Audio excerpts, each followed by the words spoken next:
insan semuanya. Hai teman-teman. Berjumpa lagi hari ini bersama dengan Budian dan juga Kika.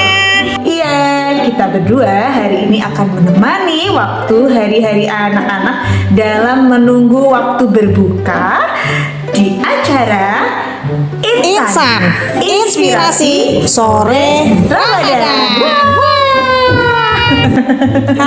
Sobat Insan semuanya, alhamdulillahirabbil alamin, kita sudah melewati di 10 hari kedua di bulan Ramadan. Wah, beberapa hari lagi kita akan menemui yang namanya Hari Raya Idul Fitri. Bagaimana Sobat Insan? Apakah kalian masih semangat berpuasanya? Pasti harus selalu semangat ya, karena tinggal sedikit lagi, kita sudah separuh jalan loh puasanya. Masa sih harus menyerah? Pastinya semuanya semakin tambah semangat. Iya kan Kika? Iya, aku juga puasa loh, Budian. Oh iya, Kika puasa juga? Iya, untuk menghormati teman-temanku yang juga sedang berpuasa.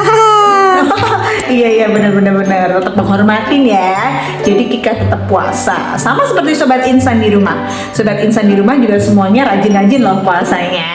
Wah, hebat sekali ya teman-teman. Iya. Budian, sekarang banyak beredar berita hoax loh. Iya betul sekali, banyak berita hoax. Hoax ya, berita hoax itu adalah berita Palsu. betul, juga bisa disebut sebagai fitnah. Jadi sekarang banyak sekali beredar berita-berita hoax di sekitar kita. Oh iya Budian, sama nih seperti berita yang ini nih. Iya ini nih. Betul banget nih, banyak berita seperti itu. Dan itu dengan adanya berita hoax itu ternyata tidak hanya merugikan diri kita menerima berita-berita palsu, tapi juga bisa merugikan orang lain, bahkan orang yang difitnah loh. Wah, bisa sampai begitu ya Budian. Iya, nah hal ini sama seperti sebuah cerita dongeng. Kika mau denger ceritanya nggak? Iya mau.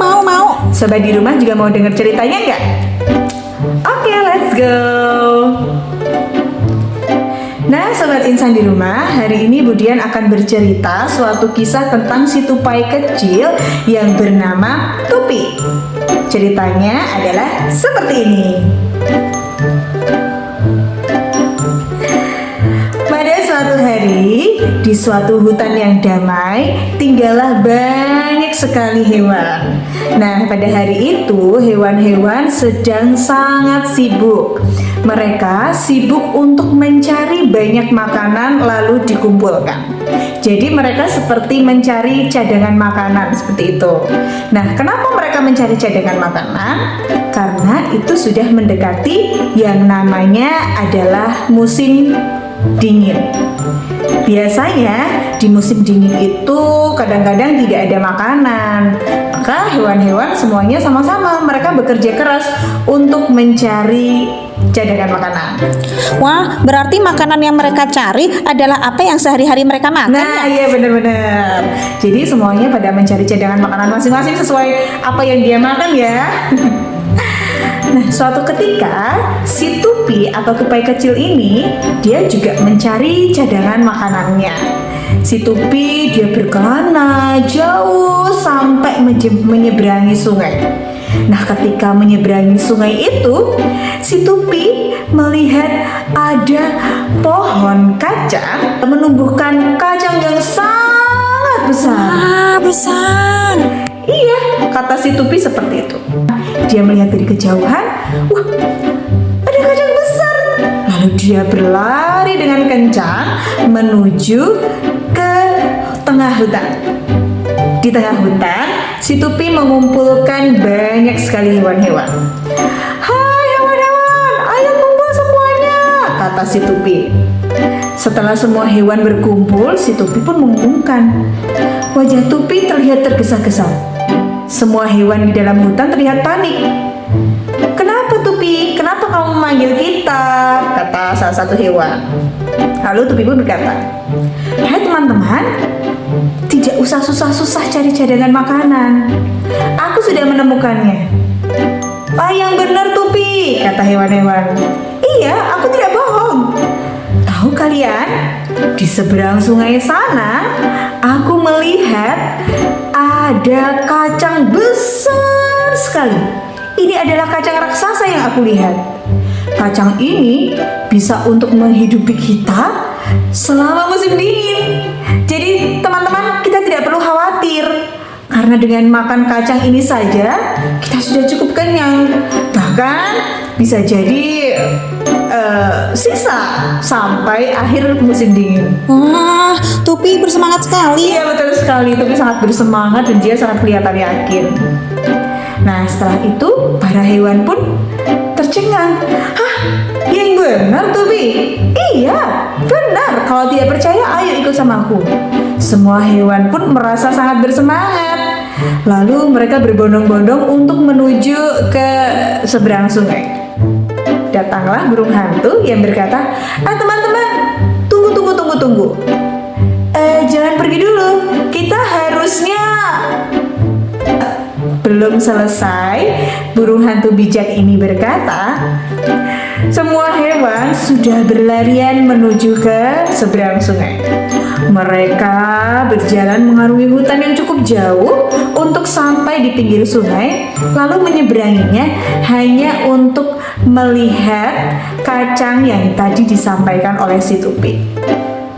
Mereka berjalan jauh, menyusuri jalan di sepanjang hutan, melewati jalan-jalan yang rumit. Akhirnya mereka sampai di pinggir sungai.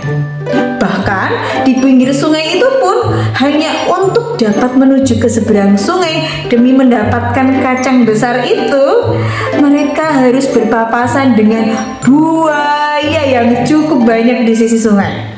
Sampai mereka melakukan berbagai cara menggunakan semua sisa energi mereka supaya bisa menyeberang sungai, sampai ada yang terluka karena bertarung bersama dengan buaya. Hewan-hewan terluka, mereka saling tolong-menolong hingga akhirnya mereka pun sampai di pinggir sungai. Wah, hebat ya, bisa sampai ke seberang sungai. Iya, hewan-hewan kalau mereka itu saling bekerja sama dengan baik ya, sehingga mereka bisa menyeberangi sungai terhindar dari para buaya. Hebat ya. Iya, itu namanya buah dari kerja sama. Lanjut? Oke, lanjut. Oke. Sesampainya di seberang sungai, mereka semua bertanya kepada Tupi. Tupi, mana? Kata kamu, tadi kamu lihat kacang besar. Aku kok tidak melihatnya? Sini, aku tunjukkan. Mereka maju sedikit, dan ternyata, apakah kalian tahu? Apalagi kau tahu? Apa itu, Bu Dian? Ternyata apa yang disampaikan oleh Tupi yang menyebabkan semua hewan mengikutinya itu adalah tidak ada. Hah? Yang benar, Bu Dian? Masa sih? Iya, tidak ada kacangnya. Ternyata Tupi salah lihat. Yang dia lihat ternyata hanyalah bayangan dari sebuah batu besar. Yang alhasil apa yang mereka cari adalah sia-sia, tidak ada apa-apa. Pasti semua kecewa ya? Iya, semua hewan pun kecewa dan marah pada Tupi. Dan untuk kembali dari seberang sungai itu menuju ke rumah mereka lagi, mereka harus menyeberangi sungai lagi, dan mau tidak mau hewan-hewan harus saling bekerja sama untuk melawan buaya lagi. Dan sesampainya di tengah hutan, Tupai pun si Tupi itu minta maaf. Teman-teman, aku minta maaf ya. Ternyata aku melihat sesuatu yang salah, kata si Tupi. Karena hewan-hewan di hutan seperti gajah, rusa, kelinci, sebenarnya mereka kecewa ya dengan apa yang disampaikan oleh Tupi. Tapi mereka bilang, jangan seperti itu lagi ya Tupi ya, kata para hewan. Tupi pun menyesal dan ia hanya bisa tertunduk malu karena ia telah merepotkan banyak sekali hewan yang harusnya hari itu mereka sudah bisa mengumpulkan banyak makanan. Tapi gara-gara sesuatu yang tidak ada, alhasil hari-hari mereka terlewati dengan sia-sia. Wah, bagaimana menghadapi berita yang belum tahu kebenarannya ya? Nah, seperti yang kamu sampaikan tadi, Kemudian ada tips ala Rasulullah.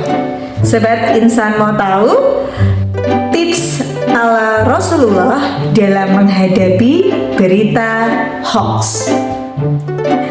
Nabi Muhammad SAW memberikan teladan kepada kita dalam menghadapi berita-berita hoax.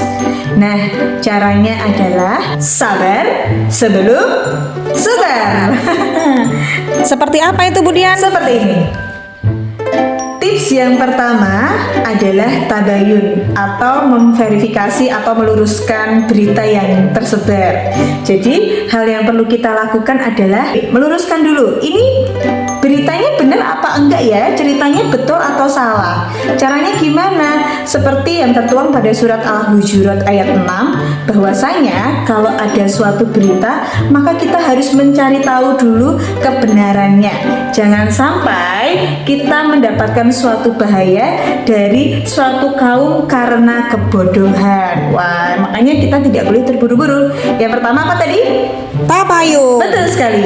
Kemudian yang kedua adalah kritis terhadap suatu sumber berita.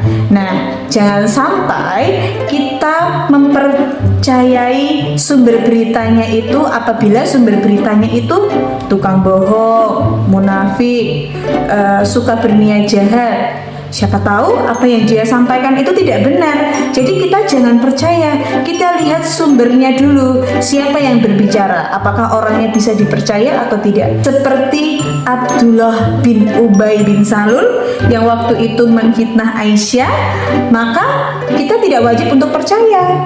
Karena sumbernya saja, orangnya saja suka berbuat jahat dan munafik. Masa sih bisa kita percaya? Kan seperti itu. Kemudian yang ketiga adalah tetap bersikap tenang dan waspada. Jadi kalau memperoleh berita itu tenang dulu, kita telaah dulu. Dan yang terakhir adalah menyaring sebelum menyampaikan. Prinsipnya adalah diam. Seperti yang Rasulullah ajarkan kepada kita adalah barang siapa yang beriman kepada Allah, maka hendaklah ia berkata yang baik atau diam. Nah, Sobat Insan di rumah, itu adalah tips bagaimana kita ketika mendapatkan suatu berita yang kita tidak tahu apakah berita itu benar atau tidak. Jadi Sobat Insan semuanya, kalau teman-temannya ada yang bercerita, gini loh, jangan langsung percaya dulu. Tapi apa yang harus kita lakukan? Stop, sabar sebelum sebar. Nah, dari stop, sabar sebelum sebar itu kita dengerin, kita tabayunkan dulu. Lalu apabila baik, maka kita sebarkan. Jika buruk, lebih baik diam. Seperti apa yang kita teladani dari Nabi Muhammad SAW. Nah, seperti itu ya teman-teman ya. Stop, sabar sebelum sebar. Oke, itu adalah poin penting yang kita pelajari hari ini. Bahwasanya di dunia luar kita menemukan banyak sekali berita, cerita-cerita yang belum tentu benar. Oleh sebab itu, kita harus pandai-pandai memilah dengan melakukan stop, sabar sebelum sebar. Terima kasih dari kami, terima kasih dari Bu Dian, Terima kasih dari Kika. terima kasih sudah mendengarkan cerita kami. Sampai jumpa. Assalamualaikum warahmatullahi wabarakatuh. Sampai jumpa. Dadah. Sampai Iya, jumpa sampai jumpa teman-teman.